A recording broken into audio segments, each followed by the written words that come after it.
Thank you so much. Hello, everyone, and welcome to this great session of the Up for Growth 2021 Virtual Summit for Housing Changemakers, where we will discuss insights and perspectives and pro-housing trends in Congres today. My name is Gandarias-Solis, and I am the principal at S3 Advisory Services. I also have the honor of chairing the Up for Growth board, and I am just so excited to help moderate this discussion with some esteemed leaders from the Congress. As our nation still grapples with the impacts from the COVID global pandemic, we are really thrilled to bring together a group of seasoned leaders from Capitol Hill to discuss the ways that Congress is addressing the barriers to expanding housing affordability and housing supply across the country. From the Yes in My Backyard Act, which we'll hear more about, to the Build More Housing Near Transit Act, and certainly to the current reconciliation package that is currently being negotiated, we'll discuss some of the ways that Congress is working to address our nation's housing crisis. But before I introduce you to our panelists, I'd like to give a brief overview of Up for Growth. Up for Growth is an organization that as I mentioned, I'm deeply engaged with. It works to create a world where housing is always an opportunity and never an obstacle. Up for Growth is a national cross-sector member network committed to solving the housing affordability and shortage crisis through a data-driven research and evidence-based policy. They provide timely research and insights on housing policy at the local, state, and federal levels, along with networking opportunities like this session today. Membership is open to organizations of all sizes, and if you'd like to learn more, so you can navigate to the link that's shown at the bottom of this slide, and I encourage you to do so. I've been involved with Up for Growth since its early creation and have been in the housing advocacy world for over 30 years, and it is unique in the sense of its wide diversity in membership, its ability to really work in a nonpartisan manner to develop solutions to address the nation's housing crisis. So I hope if you're not a member, you will consider joining us shortly. So it's my great pleasure now to kick us off and introduce our fabulous panel that we have. And I'll start with Baillee Brown. Baillee is the legislative director for Congressman Scott Peters who represents San Diego, that San Diego region, sunny part of California, which where I am today, I could really be using the San Diego weather, I might say. It's cloudy and not so great. Next up is Jordan, and Jordan, I'm going to pronounce it. Is it Evich or Evich? I do this all the time. Evich. Evich. I was close, so close. My formal name is Alasna. Nobody can ever get it right. So welcome to the hard to pronounce names. Jordan Evich, who's the Deputy Chief of Staff for Congressman Jaime Herrera Beutler, and then Ernie Jolly, who's Chief of Staff for Congressman Meeks. So we've got just a fabulous team here assembled with representatives that really look like what is facing our nation. And that is a housing crisis that impacts urban, rural, suburban communities, big, small, you name it. We're all struggling with the need for more affordable housing to reach, to serve every person at the various income levels. So let's start with just kind of some basic introductions. You guys, tell us a little bit about yourself, how long you've worked on the Hill, a little bit about your boss, and what your connection is to working with Up for Growth. So who wants to kick us off? Baillee, you want to? Yeah, sure, I'll start. Hi, everyone. My name's Baillee Brown. I'm Scott's legislative director. Congressman Peters represents the San Diego area, including Coronado and Poway and much of the city of San Diego. He is a big housing advocate, and he comes at this from a climate-friendly angle. So he's hoping to encourage housing density as a way to reduce car usage and increase affordability for his constituents. So we started working with Up for Growth when we started to develop the Build More Housing Near Transit Act, which is a piece of legislation that leverages federal investment in transit money to build housing around transit stops, since the federal government spends a lot of money to build transit projects. So I've been working for his office for 6 years now and handle a lot of his economic policy issues, which covers housing. And I have another counterpart in the office who handles transportation issues. So we're a team in that sense. But thanks for having me. Great. Thanks so much, Baillee. Looking forward to digging in with you a little bit here. Jordan, you want to go next? Yeah, happy to. Thanks, Allie. Thanks everyone. Appreciate being here today. My name is Jordan Evich. I've spent about 10 years on the Hill. I've spent the last 5 years working as Deputy Chief of Staff for Jaime Herrera Beutler, a senior member of the House Committee on Appropriations, who is now serving her 6th term in Congress, represent the 3rd Congressional District of Washington State. We're just north of Portland, encompasses Vancouver, Washington, Longview in Cowlitz County, and then up north.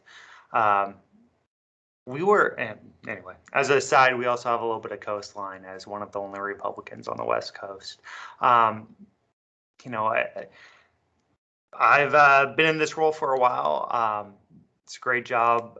Allows me to spearhead critical legislation and funding initiatives through the appropriations committee, specifically the subcommittees on labor, health and human services, energy and water, and the legislative branch.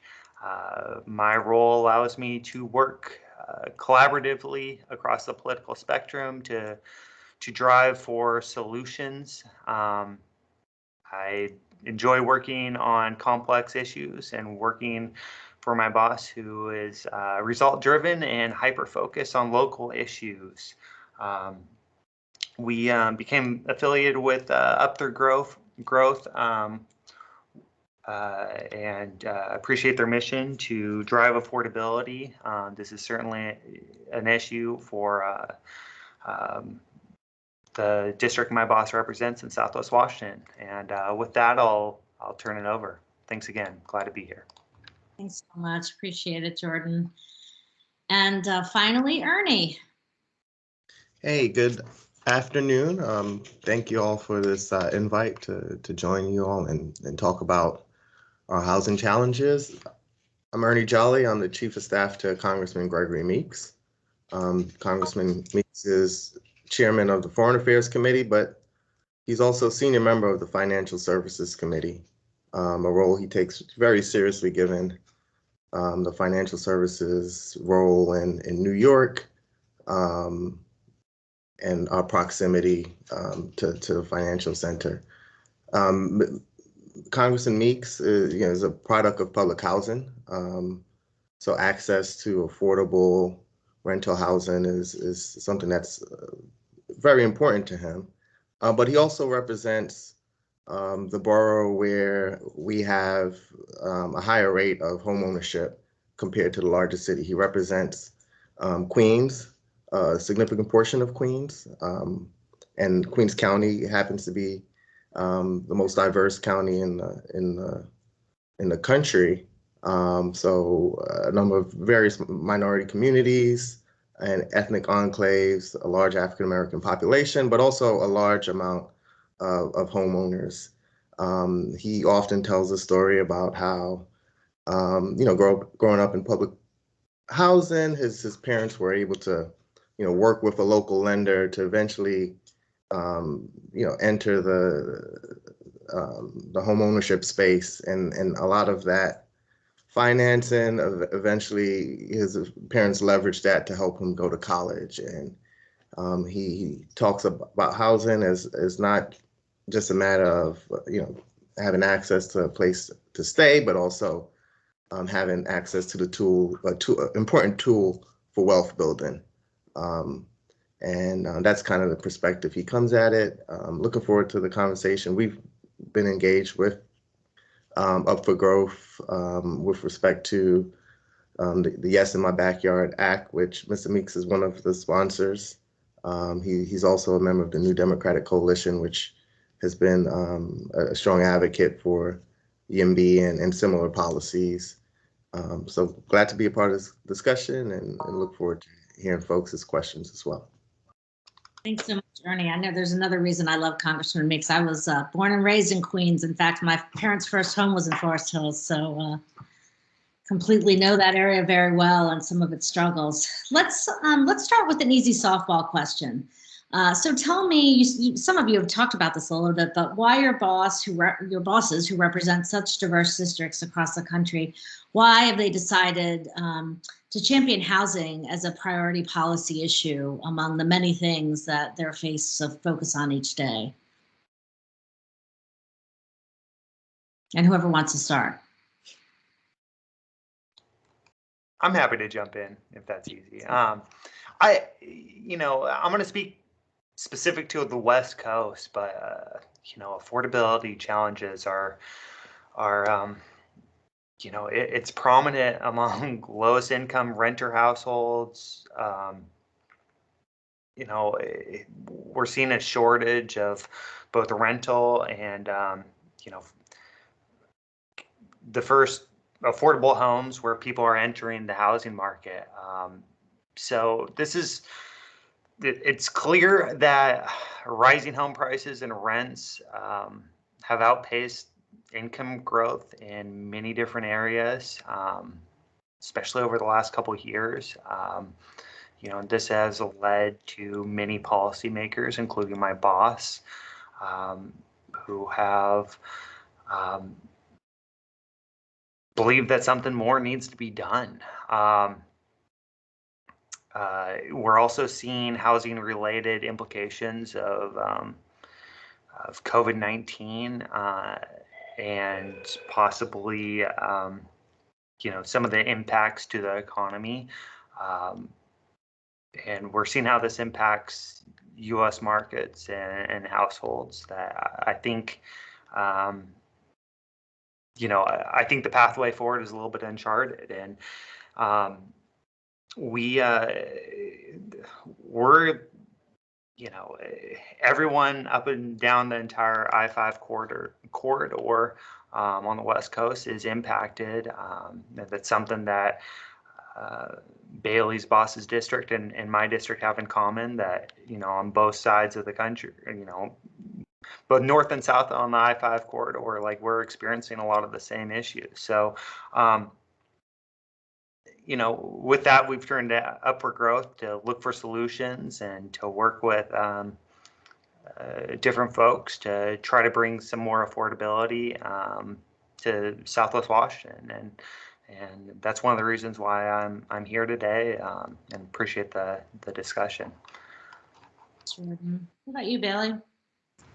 Yeah, I'll jump in with the I-5 corridor, sitting very close to it.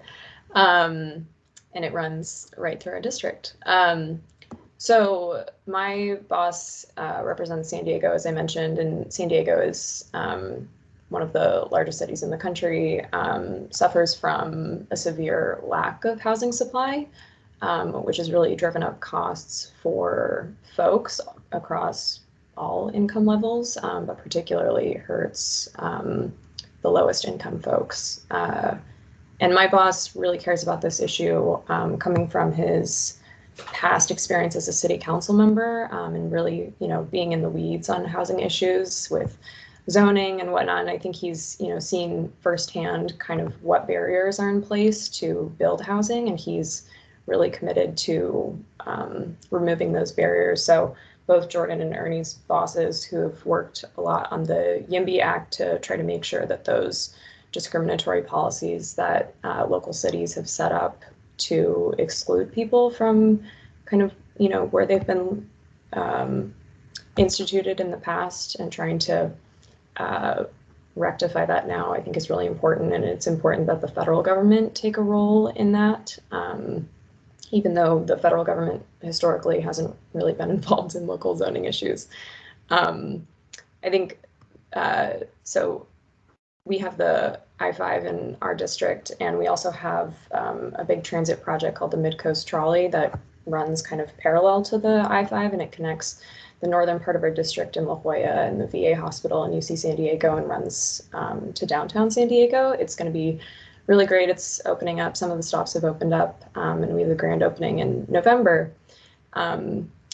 And we really need to make sure that we capitalize on that investment. It's received billions of dollars from the federal government in capital investment grants. And I think, you know, the city is very focused on making sure that we build housing around those areas so that people can use transit and so that we get people out of cars. I think, you know, this is a big way that we can reduce greenhouse gas emissions and make sure that we have very walkable, sustainable, livable communities. So Scott is really dedicated to making sure that we foster that at all levels of government, federal, state, local. He'll weigh in at local and state levels, even though he has a federal role, because he finds this issue so important.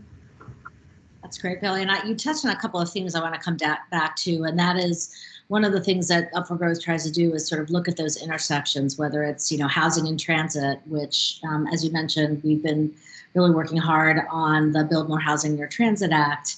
The YIMBY, we use a lot of acronyms here in DC, folks, but the YIMBY Act that Baillee mentioned is the Yes in My Backyard Act. All of these bills, which we can, you know, provide more details if anybody's interested, if they're the legislative priorities for Up for Growth are on their website, but also the context of this legislation in terms of, you know, addressing housing challenges and barriers, but also figuring out what are those connections, right, to create livable communities. And Ernie, I'd love to hear from you. I know your boss has been a great champion of, you know, issues, again, you know, housing and climate. I mean, Baillee and I were talking, her boss is on the on Commerce and Energy committees. These issues are becoming so closely intertwined. And I know, Ernie, you guys have been working on climate change or climate related issues as they and sustainability in the district, but would love to hear about, you know, why you think this is such an important issue for your boss. Yeah, for sure. So when the congressman was elected in 1998, his campaign pitch was that, you know, we're entering the third phase of the civil rights movement, which is largely economics and related to wealth and wealth building. So from the time he's entered Congress, he's been laser focused on closing the wealth gap, and a large part of that is providing better access to the dream of home ownership. Now, not everybody is in a position to own their home, but that doesn't mean they shouldn't have safe, habitable housing that provides them access to other opportunities, like access to good education, you know, just a general safe environment where their, you know, children could you know, develop and be productive. And so he's you know, he looks at these things in a very kind of intersectional type of way. Housing means not only a good place to stay, but opportunities for social mobility. And given the immigrant population that he represents, that perspective is kind of broadly shared. So the district, although a, you know, reliable Democratic district, pretty moderate, with a lot of homeowners who have similar strivings as folks in rural districts or more Republican districts, and that's they want a safe place where their kids could do better than they were able to do. And housing is a critical part of that, and closing these various gaps in wealth and income is interconnected with that as well. You mentioned climate change. That's something that we're increasingly focused on. You know, over the summer, Hurricane Ernie hit, the remnants of Ernie hit New York City. We witnessed, you know, a record-setting amount of rain. I believe at that time we saw the rainiest hour in New York City's history, and folks said, "Well, this is a 1 in 100 kind of year event." And then a few weeks later, got hit with the remnants of Hurricane Ida, which were even more severe, and saw, incidents where, we had constituents essentially drown in their basements because that was the only affordable housing that was available to them. And these were largely immigrants, undocumented, living in quote unquote illegal basements that weren't up to code and probably weren't the most habitable, but was probably the most affordable options for them. And that just, demonstrated some of the challenges we have, not only in housing, but also infrastructure and resiliency and our ability to respond quickly to weather events. So he's taken an increasingly broader kind of perspective, especially given the most recent events, and climate change has to kind of be a part of the conversation of ensuring access to affordable but also safe housing for individuals of all economic levels. Thanks so much, Ernie. I mean, I think we've touched on a lot of themes here, and this global pandemic certainly, much like a natural disaster, unearthed what many of us have known for a long time that work in this industry, that when there are these economic or natural disasters that hit us, those that are impacted the most are the most vulnerable in our nation. And yet we have housing affordability and supply struggles all the way up the chain, right? And so I think this is an issue that, as my friend Bob Moss likes to say, is we're members of the housing party. It really doesn't matter whether you're a Republican, a Democrat, a progressive, or a conservative. In every district across the country, homes are not affordable enough for people to live in. And we need to address that with a variety of tools.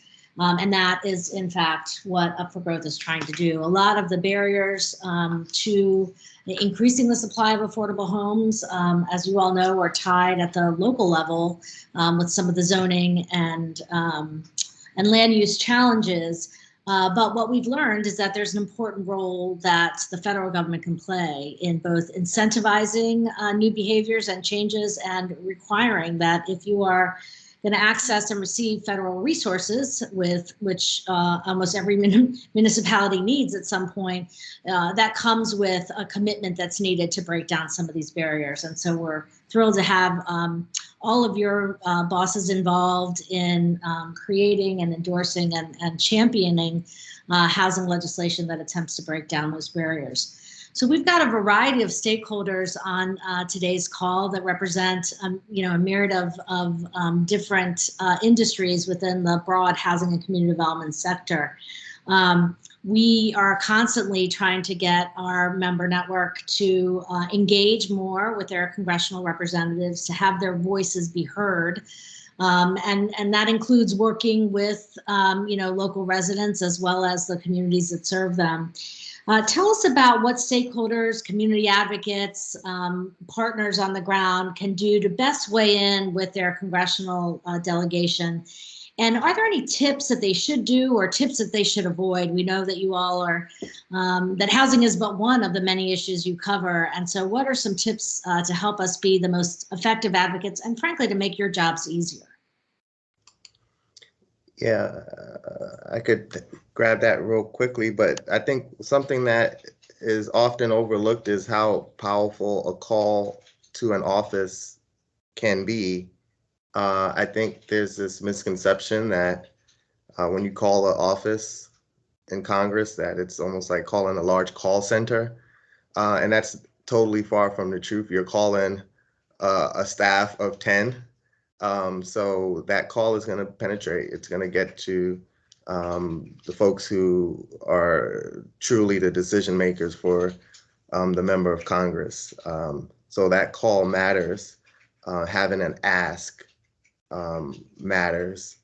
And oftentimes following up, because congressional staff is inundated with not only calls, but emails from not just their district, but all over the country. So I would say those things are highly effective.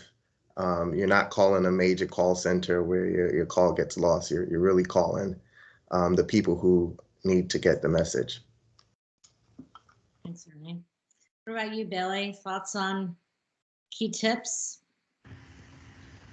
Yeah, I'd concur with what Ernie said about calling in. I think calls are really effective. In terms of having a meeting with your member of Congress, I think, you know, it's important, especially when we're talking about housing issues and there are so many different jurisdictions at play. I think it's important to know what the, you know, what Congress's authority is in that space. So having a specific ask that is within our, you know, our power to change. I think that it can, you know, it is very confusing to try to navigate the different levels of government and who's in charge of what. On the federal government side, obviously we provide a lot of federal resources. So, you know, our appropriations process is one way that you could weigh in and ask for additional funding, with whether it's community development block grants or increasing housing vouchers so that people can afford where they live. Those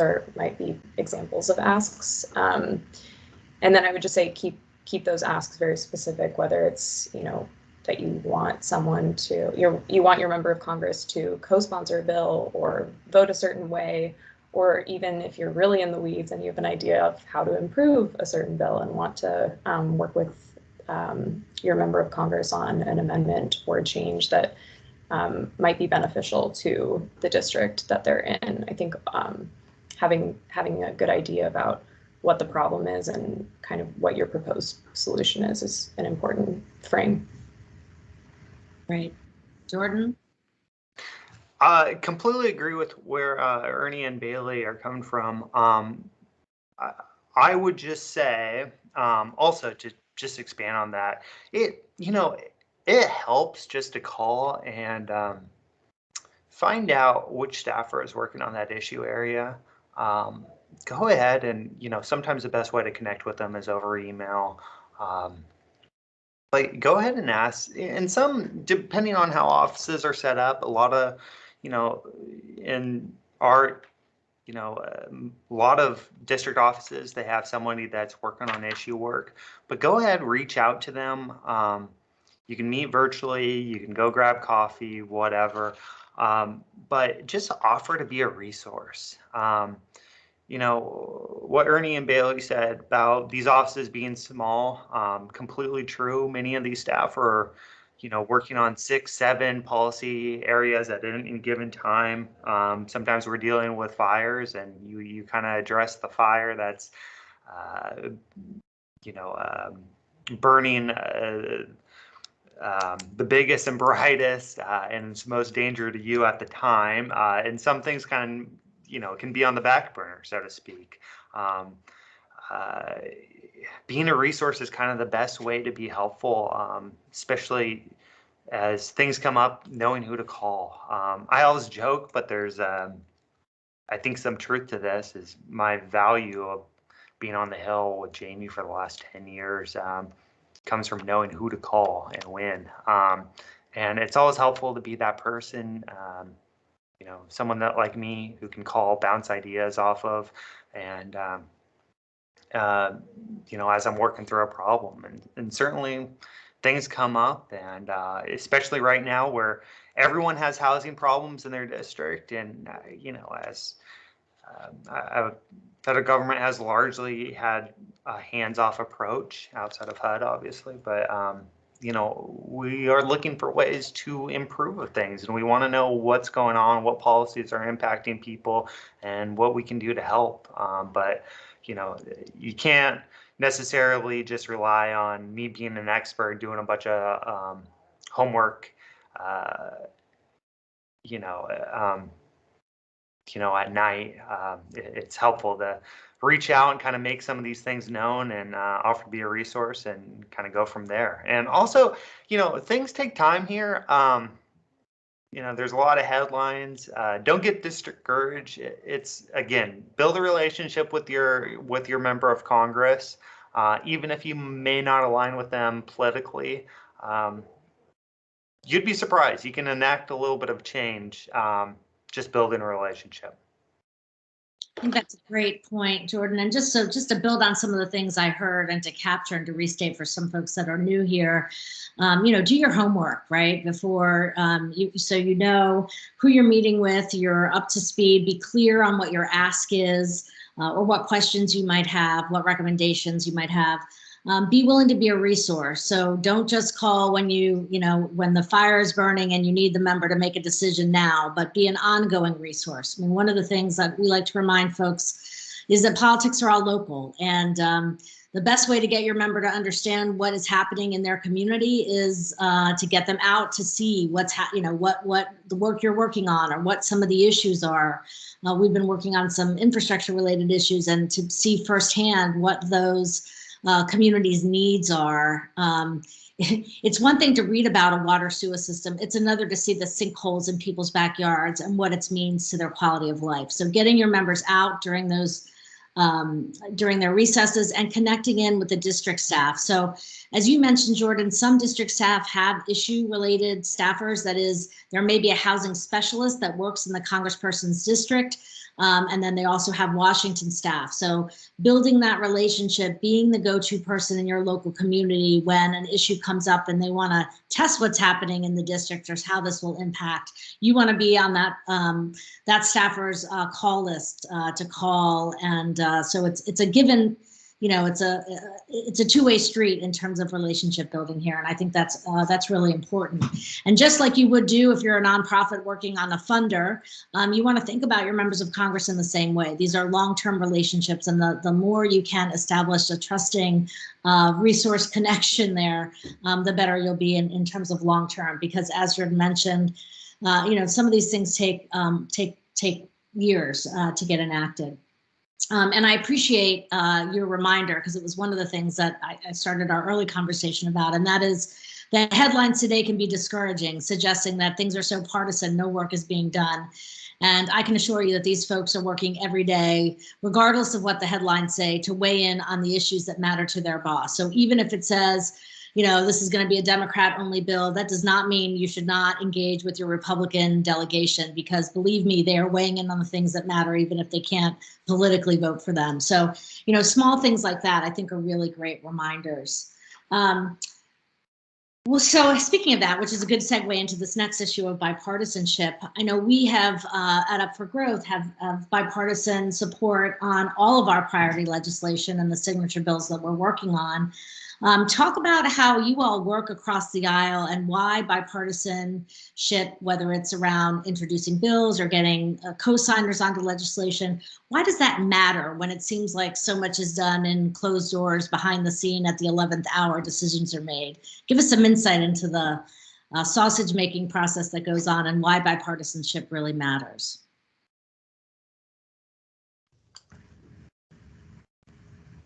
I can start, unless Ernie, you wanted to. You go ahead. Go ahead. I'll go next.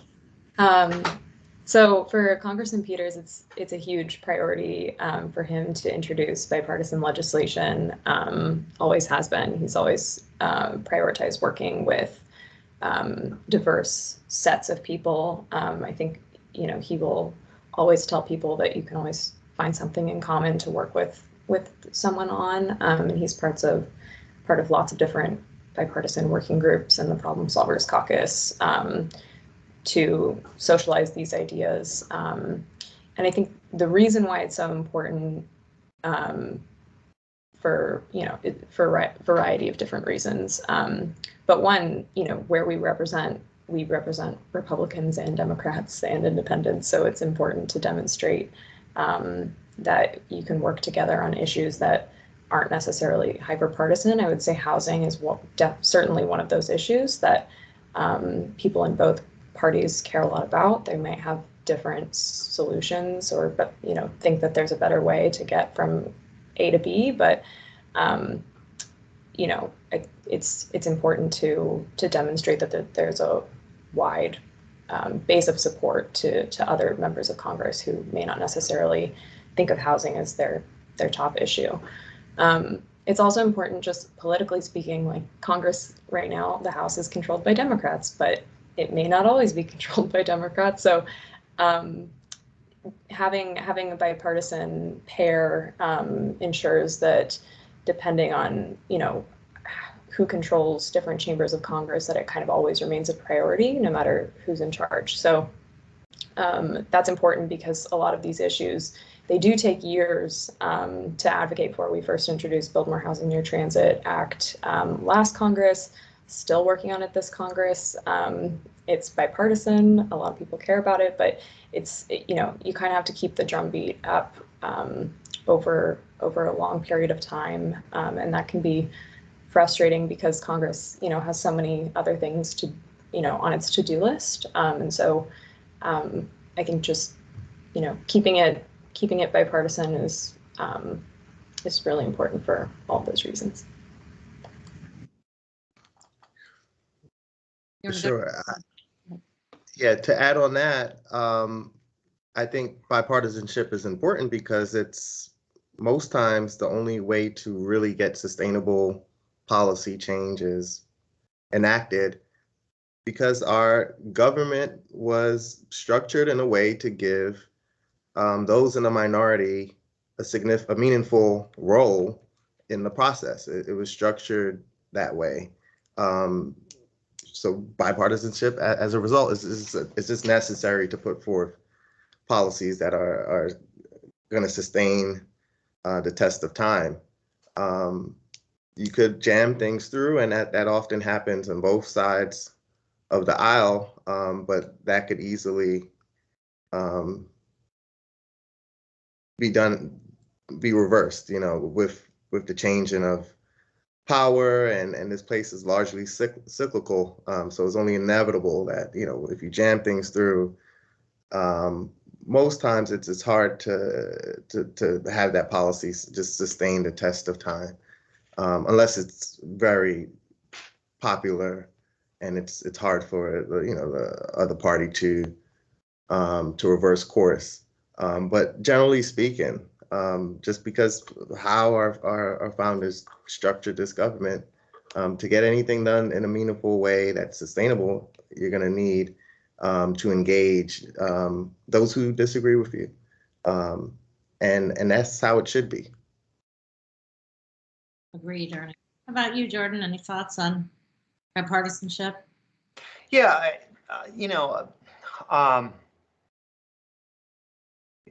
just expand. I mean, I'm going to just say the same thing that everyone else has said before me.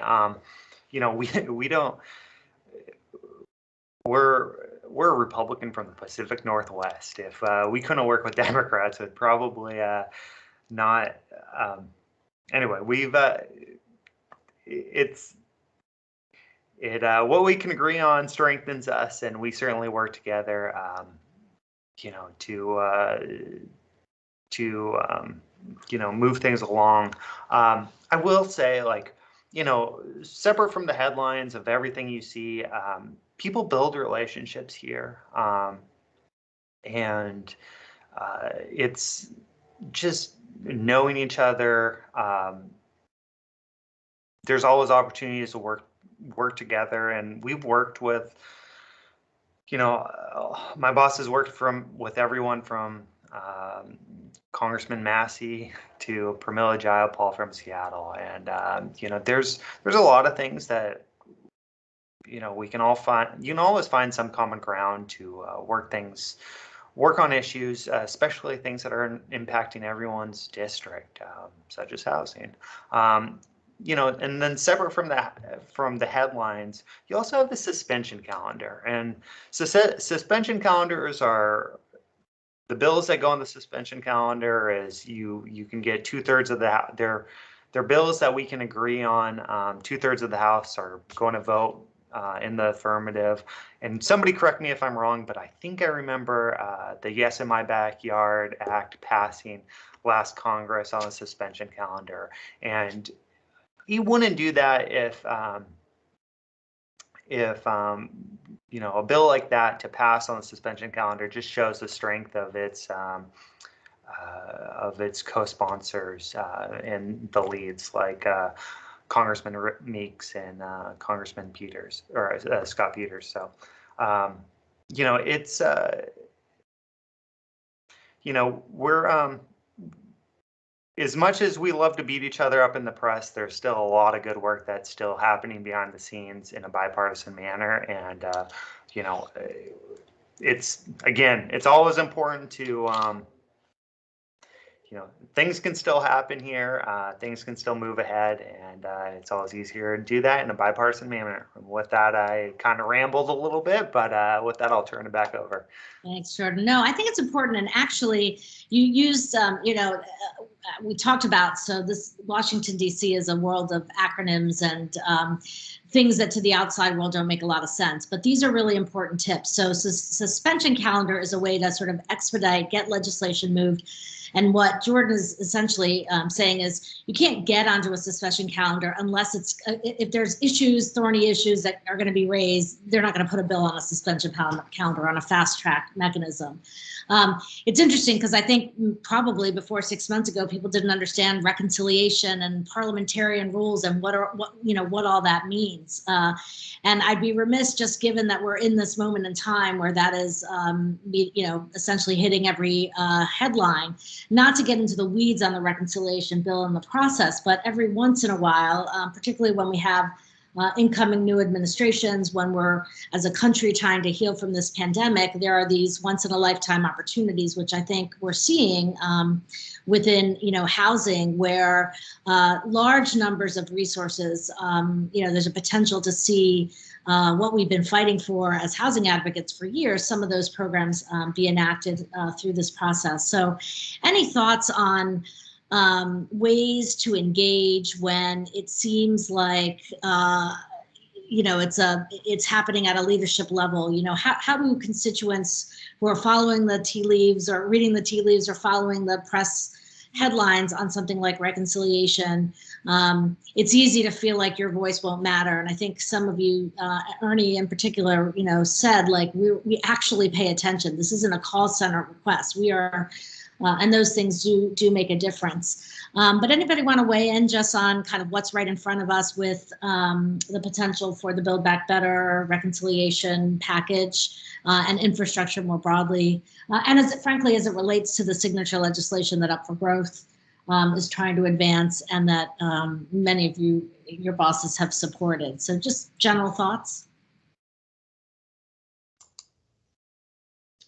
Well, we're at an interesting time now because given last week's dynamics in the House Democratic Caucus is at a position where we have to work with the Senate to pare down our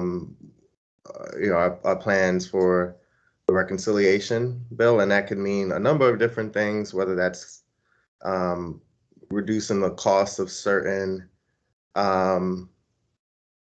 programs or tweaking timing issues, like allowing certain programs to expire more early, which would bring down the price tag of the larger package. So all of that is working itself out behind the scenes. I would agree, Allie, that a lot of this process is very, top down because of the sensitive nature of the negotiations and how easy it could kind of all fall apart.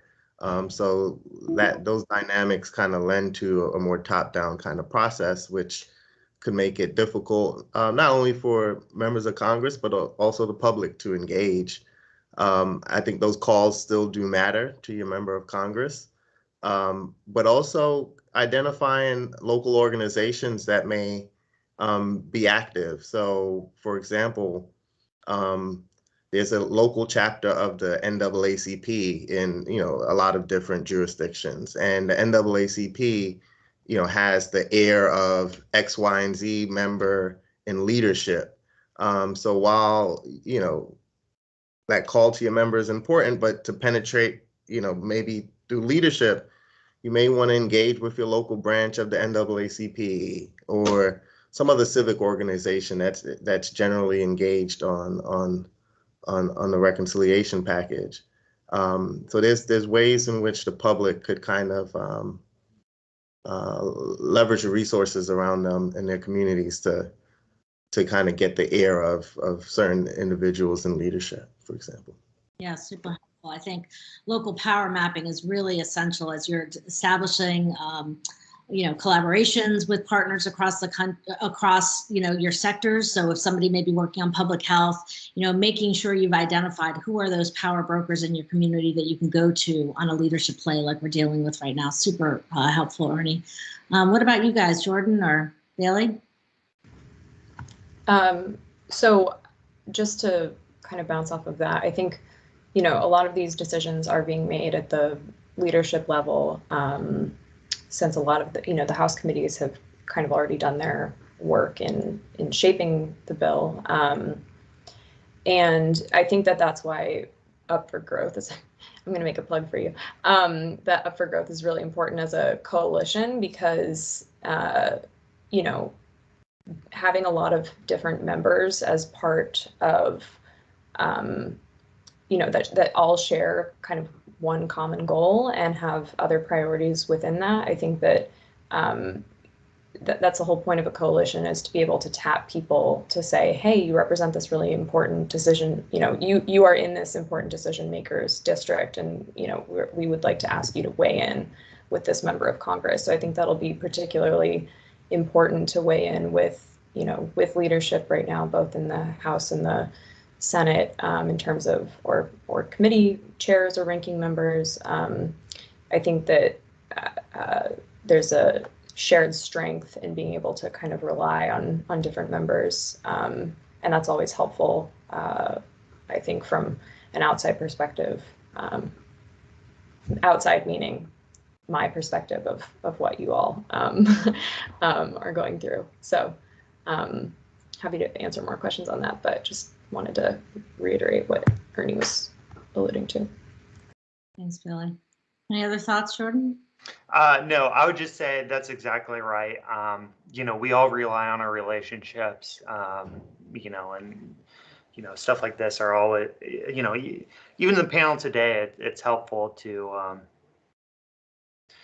hear what my colleagues are thinking on a number of these things. But, as something such as reconciliation, where it is largely leadership driven, there's still problems that we need to solve. And yes, you have a coalition that can help, just how as you can be able to tap different members that you guys have relationships with.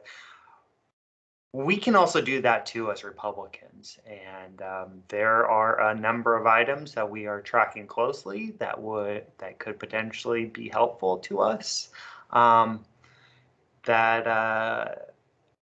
Some of my relationships across the aisle have been pretty helpful, and whether it's giving us intel or even potentially including something that could be helpful, or something that just isn't workable for us too, knowing that how this vote, the outcome of this vote could be pretty inevitable, but there's still a willingness to work with each other to advance certain priorities and solutions. Hope that helps. No, that's great, Jordan. And I think you raised some just some really important perspectives. I mean, I've found also that messaging, right? Often we produce messages more broad, sort of to make our case for things, but sometimes messaging needs to be tweaked, right? So, and that's where a congressional staff relationship is so essential, because they can say, for our messaging, even language, what we call things, affordable housing, right, versus other terminology that might be easier for folks for that. For the constituency that you're trying to motivate, I think is really important. So again, it goes back to having a trusting, honest, brokered relationship where you can, be a resource to staff and also go to staff when you need guidance on thorny issues. So I appreciate that. I think, let's see, we're going to open it up now for your questions. And I see we've got one in the chat so far. Please don't be shy. Send us your questions here. But from David, and forgive me, David, I don't know if it's pay or pie, but there's a question in the chat that says, has there been any discussion in Congress looking at proposing federal legislation to address managed retreat for coastal cities, homes, and transit? And what would be the path forward if the deciding votes are elected reps from areas where sea level rise is not on their radar, like Arizona, West Virginia, et cetera? I mean, I think we're referring to those particular two senators whose votes are essential. I think that's a good point. When you've got an issue where members that are in an important sort of power position but may not have direct impact of that issue, you know, what are some of those ways that Congress thinks about those? And then specifically as it relates to this, I don't know whether you have knowledge around this coastal cities home and transit question as it's being raised here.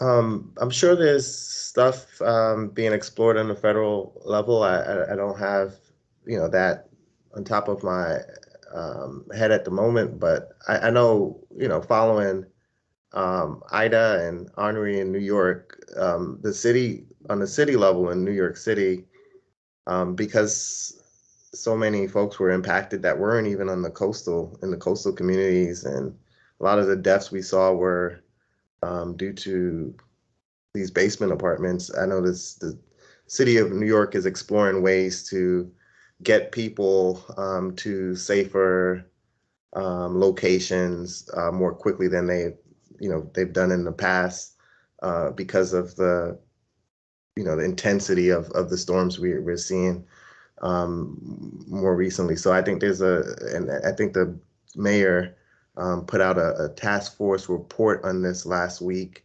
and I believe part of his broad proposals for the future is to manage how we get people to safety, especially not just for hurricanes, but these lower level tropical storms that are having a bigger impact than they've had in generations. So I know that's being discussed locally, but I'm sure that there's also conversations on the federal level. I know in the context of flood insurance, there's a continuing conversation among policymakers as to whether or not we should discourage the development of housing in certain areas that are prone to flooding. So that's a controversial conversation. That's an ongoing one, because it's hard for any member to support, for some members to support reducing development in their districts, right? But at the same time, does it make sense to continue build where we know that folks are going to be severely impacted by climate change? So that's an ongoing conversation that is occurring within the context of flood insurance and reforms at FEMA, and all of that needs to actually result in something. We've been kind of kicking the can with respect to flood insurance for some years, but hopefully those bipartisan conversations could start back up once we get past this phase of reconciliation and getting that across the line.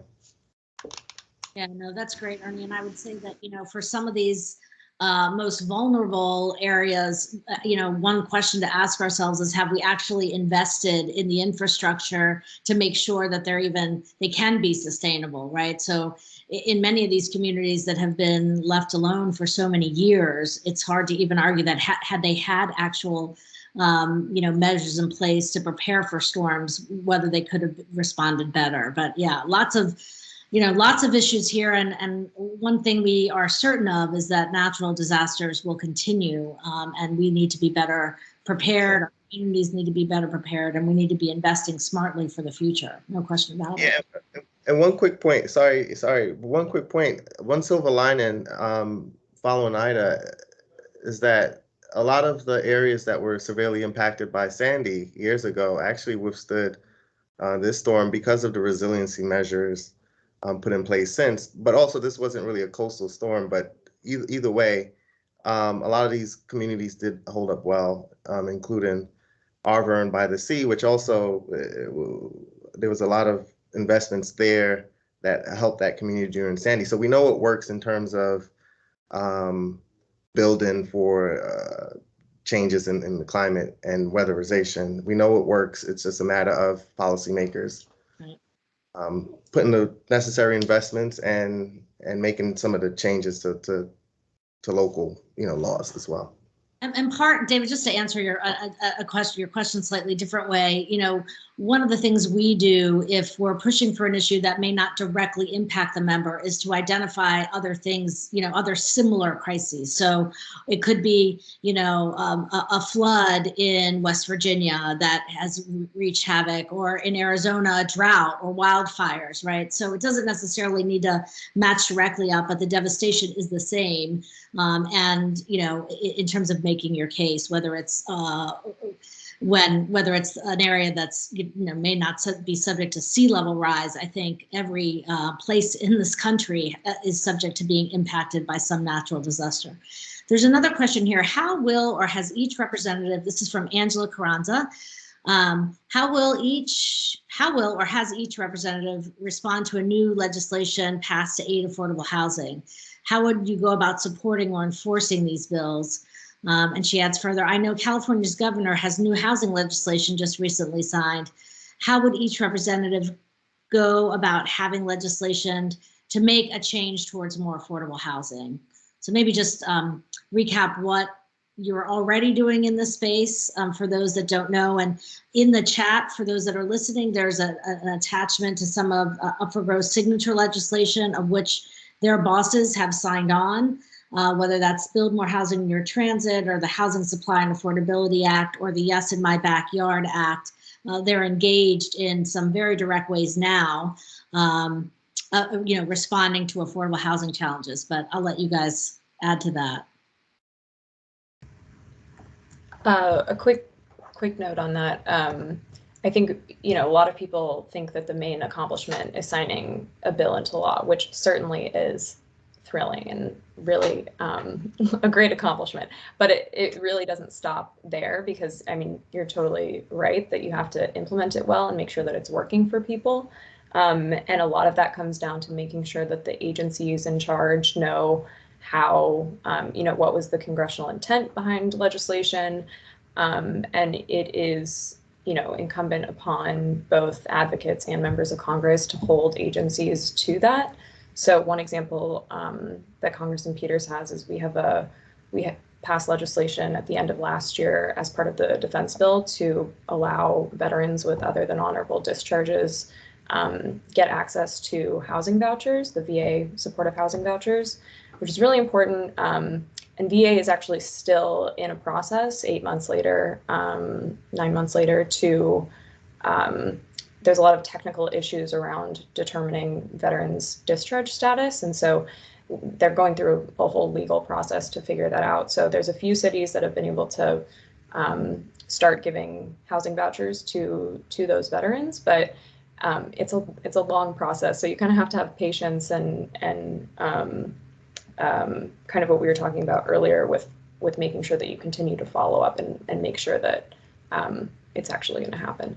That's a really good point, Baillee. So it's not just about getting the laws enacted. It is then working to make sure that they're being enacted in the way that Congress intended, that they're working in your communities. We spend a lot of time going back to do technical fixes on programs that actually don't work once they get implemented. So maintaining those relationships again, once legislation is passed, is super, super important. And then these folks can be your advocates on any improvements or any direction that needs to be given to the federal agencies that have to then administer these programs. So unless there's any more burning questions, which I don't see here, we're at time, and I just want to closing remarks and just offer my sincere thanks. I know how busy your schedules are, and to take a whole hour of your day out to talk to us is super helpful, and we're grateful for the work that you're doing. to advance these critical housing policies for our country. I encourage you all that are joining us to please register for the remaining sessions for this virtual conference that Up for Growth is sponsoring. And I'll turn it back to you guys for quick closing remarks.